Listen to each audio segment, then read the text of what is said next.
Chapter 4. Skepticism versus cynicism. What's the difference?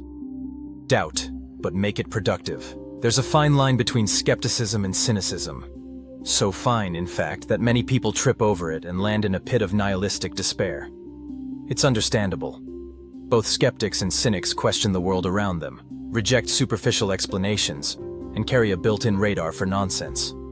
But while skepticism is the intellectual art of constructive doubt, cynicism often feels like skepticism's grumpy cousin, louder, angrier, and completely unwilling to entertain solutions. If skepticism asks, "What if we don't know enough yet?" cynicism shrugs and mutters, "Does it even matter?" In other words, skepticism opens doors, cynicism bolts them shut. One is a flashlight, illuminating the dark corners of our assumptions. The other is a damp towel, thrown over the flickering candle of curiosity. So, let's untangle these two mindsets and see why skepticism is the hero we need, and why cynicism could use a vacation. Skepticism. Curiosity with guardrails. Skepticism has been the engine of human progress for centuries. When Copernicus doubted the Earth-centric model of the universe, he wasn't just being difficult, he was challenging assumptions to uncover the truth. Skepticism is the voice that says, "Sure, but can we test it?" It's the antidote to complacency, encouraging us to poke, prod, and question until we separate fact from fiction. At its heart, skepticism is a balance of open-mindedness and critical thinking.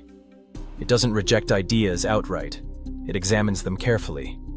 Think of it as a discerning dinner guest, willing to taste the dish but politely asking what's in it first, and maybe Googling the recipe later. A good skeptic doesn't assume they know better, they assume they don't know enough. Skepticism is constructive because it leaves room for wonder and discovery. It doesn't merely dismantle false beliefs, it actively searches for better ones. When Galileo turned his telescope to the heavens, he wasn't just proving the church wrong about planetary orbits, he was giving us a new perspective on our place in the universe. That's the beauty of skepticism.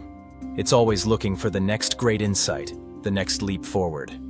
Cynicism. The art of giving up. Now, let's talk about cynicism, the Eeyore of intellectual attitudes. While skepticism thrives on curiosity, cynicism thrives on disappointment. Where skeptics seek answers, cynics dismiss the question entirely. Why bother? Is the mantra of the cynic, and it's as deflating as a flat tire on a rainy day. Cynicism often masquerades as wisdom, but it's more like a shortcut. Instead of grappling with complexity, cynics default to disbelief. Politician promises? Lies. New scientific breakthrough? Probably a hoax. Genuine human kindness? What's their angle? Cynicism doesn't just doubt, it assumes the worst, and in doing so, it stifles any chance of growth or progress.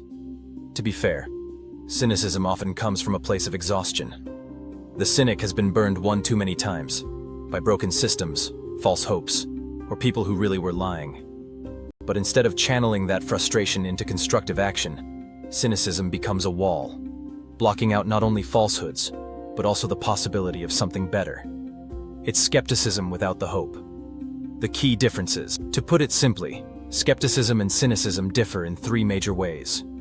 1. Motivation. Skepticism is motivated by curiosity and a desire to understand.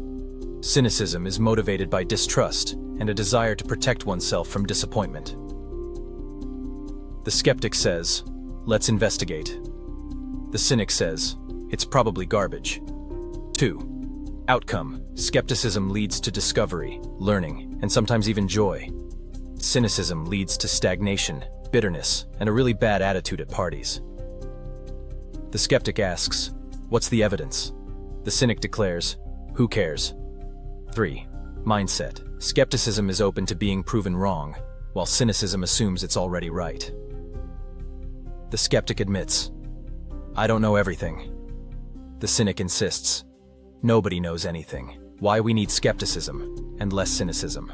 In an era of misinformation, skepticism is a survival skill. It helps us navigate the world's increasingly murky waters, from political spin to wellness trends promising eternal youth via kale smoothies. A skeptic asks, "Where's the data? What's the source? Is this claim reproducible?" Cynicism, on the other hand, simply tunes out. It's all lies anyway. But the problem with cynicism is that it gives up too soon. Imagine if Galileo had said, "Hey, the church is probably wrong, but what's the point?" Or if scientists today decided, "Climate change solutions are too hard, so let's just give up." Cynicism lets the bad guys win. Not because it agrees with them, but because it doesn't bother fighting back.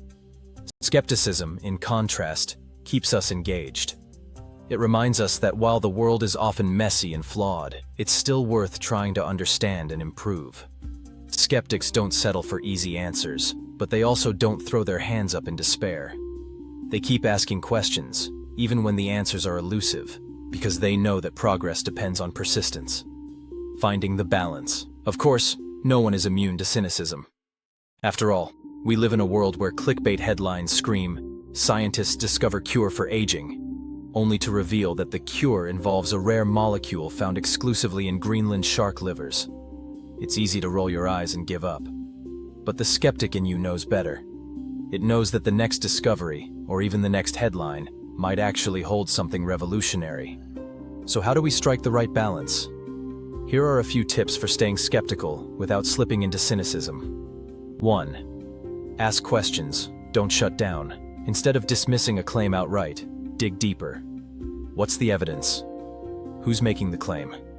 Is it supported by credible sources? 2. Stay open-minded, but not gullible. Be willing to entertain new ideas, but don't abandon critical thinking. Remember, open-mindedness doesn't mean letting your brain fall out. 3. Separate problems from people. Skepticism challenges ideas, not individuals. Cynicism, however, often slips into attacking motives rather than addressing facts. 4. Celebrate progress. Even in a flawed world, victories happen. Celebrate them. Cynicism forgets to notice the wins. Skepticism reminds us to keep moving forward. The takeaway. At their core, skepticism and cynicism are responses to the same problem: uncertainty. The difference lies in how they handle it. Skepticism rolls up its sleeves and gets to work, while cynicism throws in the towel. One builds bridges, the other burns them. So, the next time you feel tempted to dismiss something out of hand, take a moment to channel your inner skeptic. Ask questions, challenge assumptions, and most importantly, stay curious, because the world doesn't need more cynics. It needs more skeptics with flashlights, ready to illuminate the truth. Footnote: cynics might argue that flashlights are overrated because batteries always die. Skeptics, however, carry spares.